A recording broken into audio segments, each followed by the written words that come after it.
দাঁড়াও দাঁড়াও দাঁড়াও, আজকে ভিডিওটাকে এড়িয়ে যেও না, স্কিপ করো না। কারণ আজকে যে কথাগুলো বলবো এসি নিয়ে, আশা করি তোমাদের কথাগুলো কারোর না কারোর কাজে আসলেও আসতে পারে।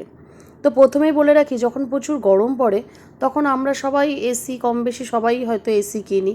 তো আমিও সেরকমই, মানে খুব গরম যখন পড়েছিল এসি কিনেছিলাম। তো কেনার পরে যেটা আমাদের সমস্যা হয়েছে সেটা বলি।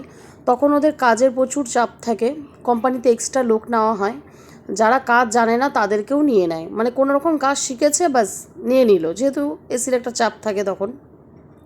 তো আমার সাথে ঠিক এমনটা ঘটেছে বলে আজকে আমার মানে দেয়ালটাতে যে কতটা খারাপ হয়েছে সেগুলো সব ছবিগুলো আমি তোমাদের সাথে পরে শেয়ার করব। আর এখন দেখাচ্ছি যে মানে বলছি কি ভুলগুলো ওরা করেছে। সেটা হচ্ছে কি, দেখো এসিটা প্রথমবার যে এসছিল, যে ইনস্টল করেছিল, সে হচ্ছে কি ভুলভাবে করেছিল, মানে এতটাই ভুল করেছে যে দেয়ালটাকে দুবার কাটতে হলো, তোমরা দেখতেই পাচ্ছ।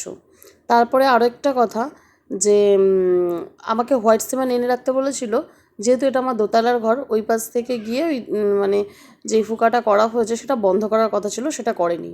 সেই কারণে বৃষ্টির জল প্লাস এসির জল, এই দুটোর জল এসে এসে আমার দেয়ালটাকে কিছুটা হয়তো তোমরা মানে ছোপ ছোপ দাগ বুঝতে পারছো, আরও আছে সেগুলো আমি তোমাদের সাথে পরে শেয়ার করে, বিচ্ছিরি অবস্থা করে ফেলেছে আমার এই দেয়ালটা।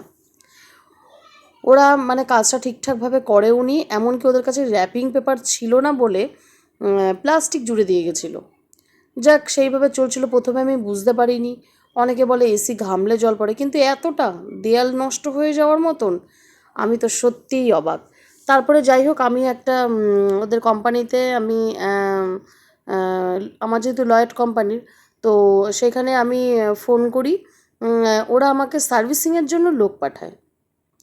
তো আমার তো সার্ভিসের তখন প্রয়োজন ছিল না, আর যেটার প্রয়োজন ছিল ওরা কি করেছে, এসে দেখে টেকে আবার না সেই প্লাস্টিক দিয়েই র্যাপিং করে চলে গেছে।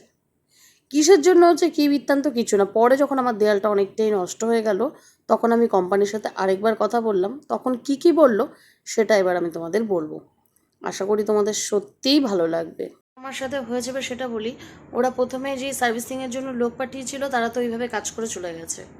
আর সব থেকে আমার বড় ভুল যেটা হয়েছে, যারা প্রথমবার কাজ করেছে তারা যে একটা স্লিপ দেবে, সেটা আমাকে রাখতে হবে, এরকম কোনো কিছু আমি জানতাম না। তারা কাজ করেছে চলে গেছে, আমাকে কোনো স্লিপ দেয়নি, আমিও সেই ব্যাপারটা ঠিক জানতাম না যে আমাকে একটা ওরা কোনো কিছু কাগজপত্র দেবে। তো সেই কারণে কারা এই কাজটা করেছে সেটা কোম্পানির লোক ধরতে পারিনি, বুঝতে পারিনি, তবে ওরা যদি চেষ্টা করতো অবশ্যই ধরতে পারতো। তো সেই কারণে কি হয়েছে যে মানে আমার মানে কি মানে বড় একটা ক্ষতি তো হয়েছেই। সেটা হলো না, তারপরে তো আবার ওদের সাথে ফোনে যোগাযোগ করলাম, তখন ওরা বলল যে বাসের ভাড়া বাঁধতে হবে। তো বাসের ভাড়া বাঁধা হয়েছিল, বাসের ভাড়া বাঁধার পরে ওরা এসে তারপরে যেই দুজন কাজ করছে তোমরা দেখলে, তারা দুজন এসে কাজ টাজ করেছে। করার পরে প্রথমবার যখন আমার এসিটা সেট করা হয় তখন ওরা প্রায় 2,000 টাকা এরকম নিয়েছিল হয়তো, আমার ঠিক মনে নেই। পরে যখন কাজ করলো তখন বলছে যে আবার মানে 2,000 টাকাই বিল হয়েছে। আমি বলছি, কেন আমি 2,000 টাকা বিল দেবো? প্রথম কথা, আমার দেয়ালটা নষ্ট হয়েছে, আবার রং করাতে হবে। দেয়ালটা দুবার দুবার কাটা হয়েছে। তারপরে মানে দেয়ালটা তো ভিজে ড্যাম পড়ে গেছে, আমাকে আবার বাসের ভাড়া বাঁধতে হয়েছে, তার জন্য সেখানে 1,000 টাকা গেছে। তাহলে এতগুলো টাকা আমি শুধু শুধু কেন দেবো? কোম্পানি ভুল করেছে, সেই মাসুলটা আমায় গুনতে হবে? তো তোমরা কিন্তু কেউ এরকম ভুল করো না, যখনই যে প্রথমবারই কাজ করুক আর দ্বিতীয়বারই করুক অবশ্যই স্লিপটা রাখবে। আমার ওই ভুলটার জন্য আমাকে অনেকগুলো টাকা ফেরত দিতে হলো। প্রথম কথা, ওই বাসের ভাড়ার জন্য মনে করো ওখানে 1,000 টাকা, পরের বার ইনস্টল করার জন্য ওরা 2,000 টাকা চেয়েছে, সেটা আমি দিইনি, 1,100 টাকা মতো হয়তো দিয়েছিলাম। তো এইখানে 2,000 টাকা তো আমার গেল, প্লাস হচ্ছে আমার দেয়ালটা নষ্ট হয়েছে কিছুটা, ওটাকে আবার আমাকে ঠিকঠাক করতে হবে। তো এই জন্য এই যে ক্ষতিটা হলো, এই ক্ষতিটার কিন্তু দায়ভার ওরা কিন্তু নেয়নি।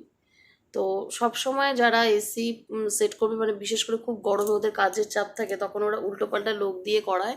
আর সেই কারণে পরে কি হয়, যে যারা ঠিকঠাক কাজ জানে না ভুলভালভাবে কাজ চলে যায়, আর হয়তো বাড়ির লোককে পরে সমস্যায় পড়তে হয়। আমি যদি এরকম কোনো কিছু তথ্য জানতাম তাহলে তো আমি প্রথম থেকে সাবধান হয়ে যেতাম।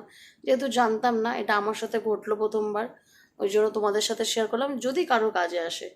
তো যাক, যদি কারোর কাজে আসে সেই জন্যই আমার মানে এই ভিডিওটা পোস্ট করা, না হলে হয়তো করতাম না।